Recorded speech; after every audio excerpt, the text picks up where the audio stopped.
So here's your part number here. Go ahead and take a screenshot of this if you want. The new part comes in this assembly, which you'll have to clip out. There's just clips there, there, so it clips out, and then this new guy will come right in.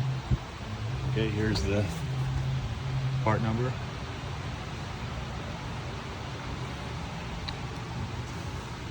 This is the actual motor that failed, but in our case, we're just replacing the entire assembly. These also are very common to break. These little things that hold them. So pretty straightforward. Just clips on the top here, clip, clip, clip, clip.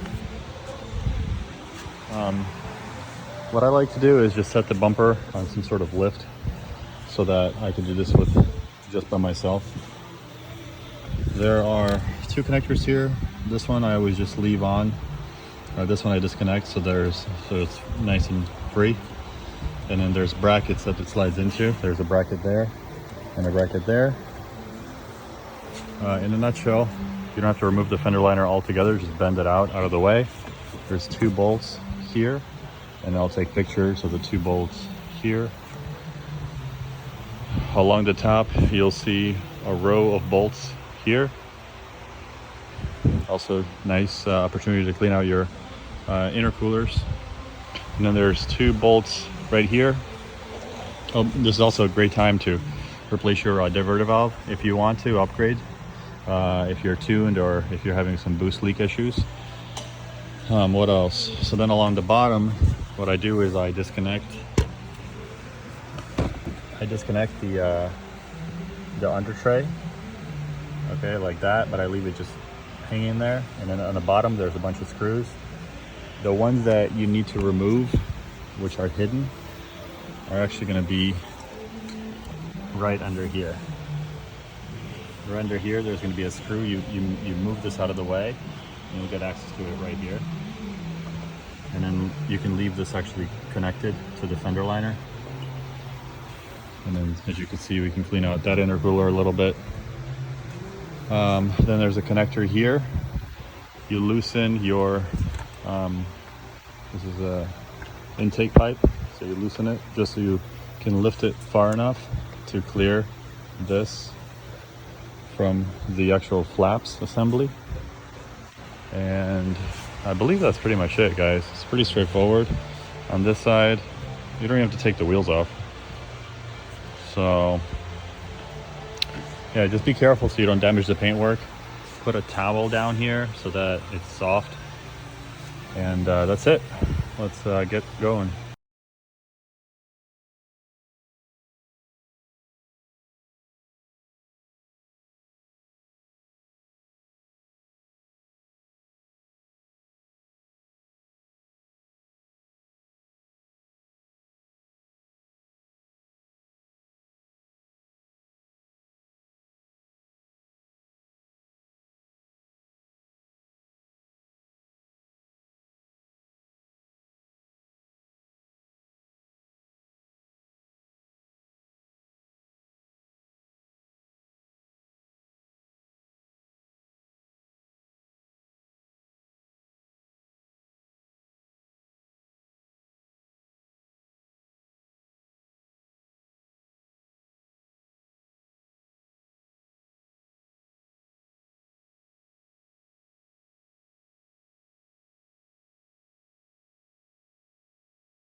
Это такая дебильная технология.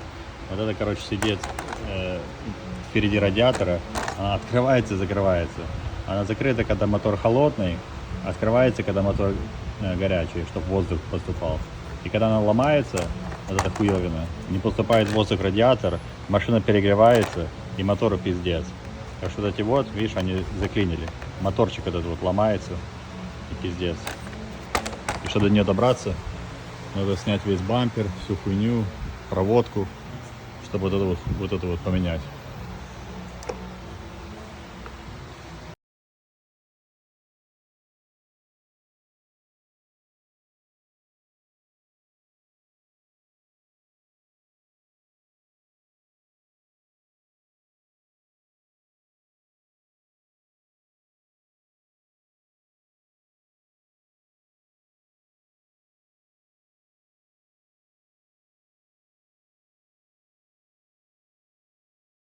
So now the car's been running for about roughly 20 minutes. So once it reaches operating temperature, these flaps will open and they will stay open to allow as much fresh air to get to the radiator. But initially they should be closed for the first roughly 10-15 minutes.